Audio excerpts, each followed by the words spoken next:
To Maths with Mr. C. I hope you are enjoying our Maths series.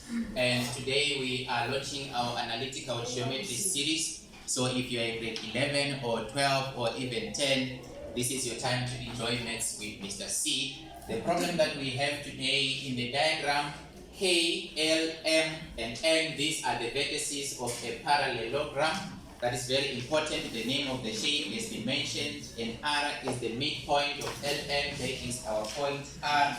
And then also P is the x-intercept of MN produced. So this is our x-intercept. As I always emphasize, when you deal with analytical geometry, this is a combination of topics. You will find trigonometry. It has to be applied. You also find functions, specifically the straight line, you have to apply it.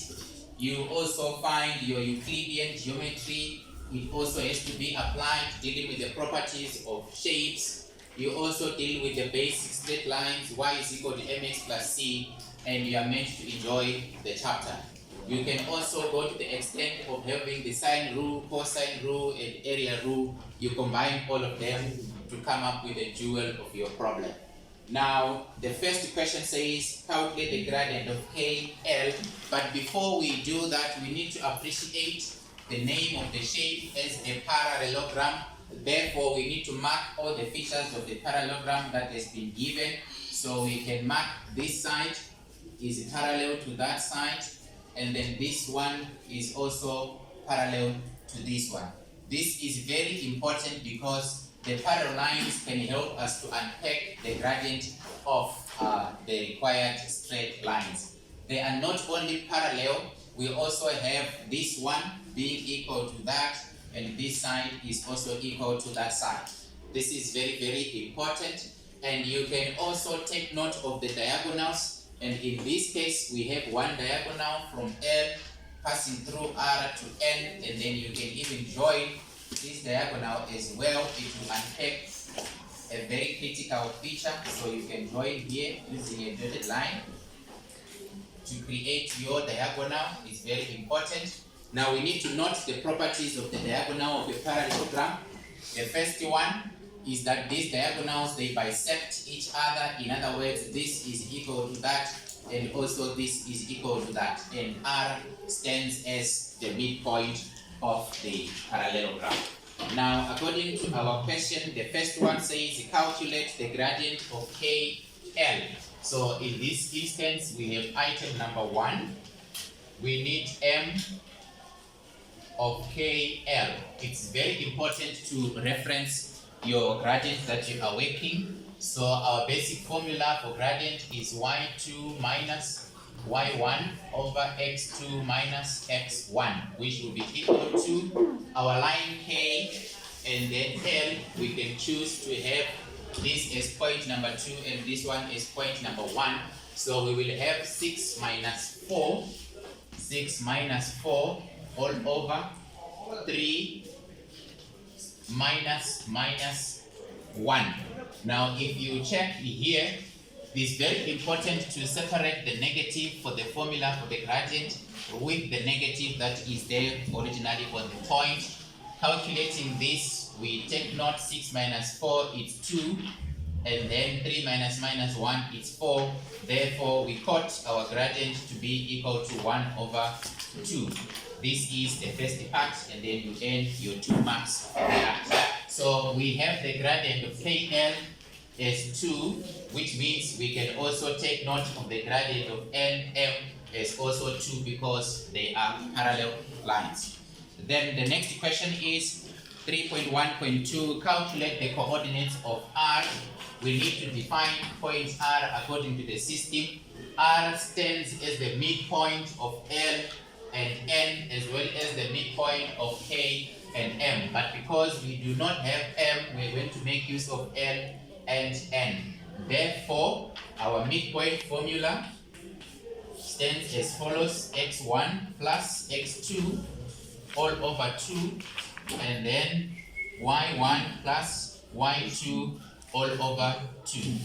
Now we are using L and N, so we have the two values of x, they will be as follows. So our midpoint of Ln would be equal to, the first x value is 3, the second one is 4. So that would be 3 plus 4 all over 2. 3 plus 4 all over 2. And then the next one, it will be 6 plus, your y value there is 1. So 6 plus 1 all over 2. And then 3 plus 4 is 7, so which means our midpoint would be 7 over 2. And then here this is also 7 over 2.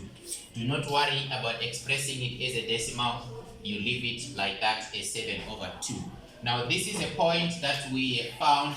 It's very important to note it on the diagram. You mark, therefore the coordinates of r are 7 over 2 and then 7 over 2 because we might need them. Okay, the next one is the coordinates of m. Coordinates of m, if you can check, m is on the diagonal KRM. So in order to get m, we are going to still use the midpoint formula, but we are going to use it in reverse. So we are going to let the coordinates of m be x and y because we don't know them. But if we apply the same midpoint formula as we have done on L and N, we are supposed to get our R. So we form our equations using the midpoint formula. And what do? It means that our x value for m plus this one plus the -1. So plus -1 all over 2. This should give us the x value for the midpoint, which is 7 over 2. So this becomes equation number 1 for the x side from the midpoint formula. And then we can simplify this. X plus minus 1, this is x minus 1. And then this will be equal to 7. Why like this? Because it's over 2 over 2. Therefore the 2 cancels out and we will have our x value as 7 plus 1. That gives us 8. In the same manner, we proceed with our y value. It means our y plus the y value at this one is 4. So y plus 4 all over 2 gives us the y value at the midpoint, which is also 7 over 2. So this is 7 over 2. So we will have cancelling out the 2 by multiplying by 2 both sides. Y plus 4 is equal to 7. Therefore our y would be equal to 7 minus 4, which is equal to 3. Now in conclusion, the coordinates of m will be, our x is 8 and then our y is 3. You don't end here, you cast this point on the diagram. Therefore here we have our point as 8 for x and then our y as 3. When you locate your points on the Cartesian plane, they should make sense according to the points that you are marking. For instance, if you see one of the points as a negative, it means that something is wrong and then you have to go back to check. Now, the next question that we need to address, it is the gradient of NM. The gradient of NM. Where is line NM? This is our line from N to M. Now, we have got two methods here. We can see that we have the coordinates of N, we now have the coordinates of M, or we have the coordinates of K and L. So we calculated the gradient of KL in the beginning. So in order to save time, we are not going to redo this, but we are going to use the properties of the parallelogram. How? We are going to say M, the gradient for NM is equal to the gradient for KL. The gradient for KL, and we found it at the beginning. It was 1 over 2. So this is 1 over 2. If you've got time to waste, you redo this one as NM y2 minus y1 over x2 minus x1. You still get the same solution at the expense of 180 minutes. You know what it means. Now the next question that is coming is calculate the equation. We have the gradient, so therefore the equation is in the form y is equal to mx plus c. So therefore we have y is equal to 1 over 2 x plus c. We need to find the c value what do? We now make use of any point that is on line NM, and I'm going to make use of 4,1 versus 8,3. So this one is going to be very good because smaller values make my life easier. So the y value here is 1 and the x value is 4. So it means 1 is equal to 1 over 2 multiplied by 4 plus c. So 1 is equal to, this is 2 plus c, and then 1 minus 2, this becomes negative 1 is equal to your c. Therefore, the conclusion becomes the equation is y is equal to 1 over 2x and then minus 1. And this is the equation that is required. We are going to take a short breath, taking a glass of water, and then we proceed with part number 2. I hope you are enjoying watching the series. This is Leka. Part 2 of our analytical geometry question. And in the next question, we are interested in finding the coordinates of P. And we start by defining what point P is. This is an x-intercept of the line MN. And we found the equation of MN as y is equal to 1 over 2x minus 1. And because P is an x-intercept, so x-intercept, you set your y to be equal to 0. So therefore 0 is equal to 1 over 2x minus 1. You take the 1 to that side, this becomes 1 is equal to 1 over 2 x, you multiply by 2, so 2 will be equal to 1x, you divide both sides by 1, your x will be equal to 2. Now, the full coordinates, they become P is the point 2 and then 0. Again, is our norm, we plug in the point on the diagram. P is 2 and then your y value is 0. That is the coordinates of P.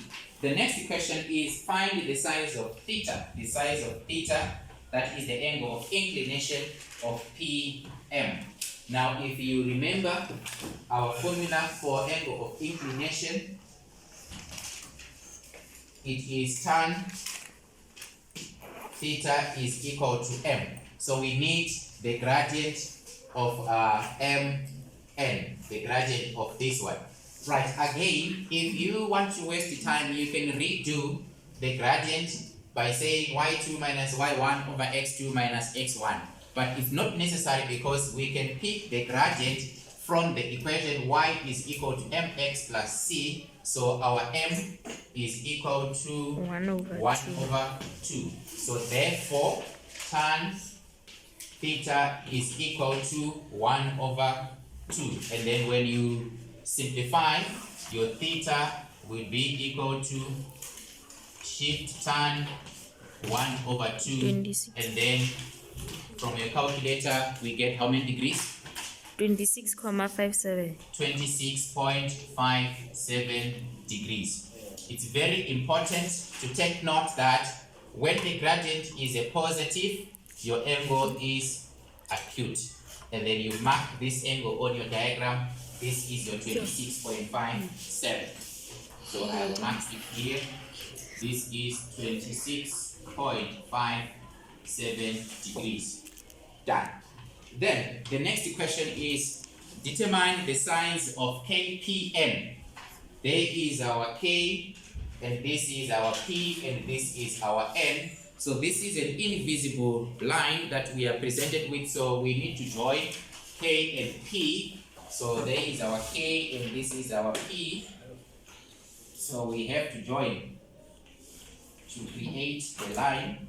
After joining, we need to mark the angle that we are looking for. So we are looking for the angle KPN. We need to mark the angle. It is actually this one here. Now, if you take note, we can repeat the same process for tan theta is equal to m. But what do?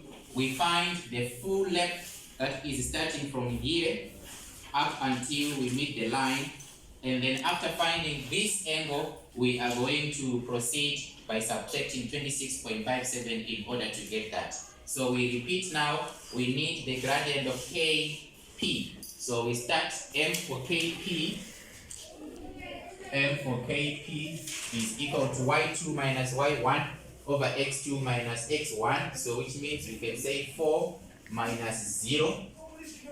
4 minus 0 over negative 1 minus 2, which will be equal to 4 over minus 3. So this is the gradient of Kp. Therefore, if we let this angle, the full one, to be our beta, it means tan beta is equal to minus 4 over 3. And then if we go to our calculators, we will find our beta to be equal to shift tan minus 4 over 3. We will get a negative angle, if I'm not mistaken. How many degrees do we get here? Negative 53 point what? 0.13. Right. This is just a key in the sense that it is giving you this one on the other side, and then when solving the tan equation, we add 180 degrees. So therefore, our beta, the one that represents our gradient, would be equal to minus 53.13 plus 180 degrees. How many degrees do we get? 126.87 degrees. Now, you can take note that this is our obtuse angle, and when the angle is obtuse, the gradient is negative. So we are saying here, the full length from here on your right side is 126.87. Interestingly, we have calculated our theta before, which is 26.57. Therefore, we can conclude and say our Kpn is equal to 126.87 minus the 26.57 degrees. Then what do we get there at the end?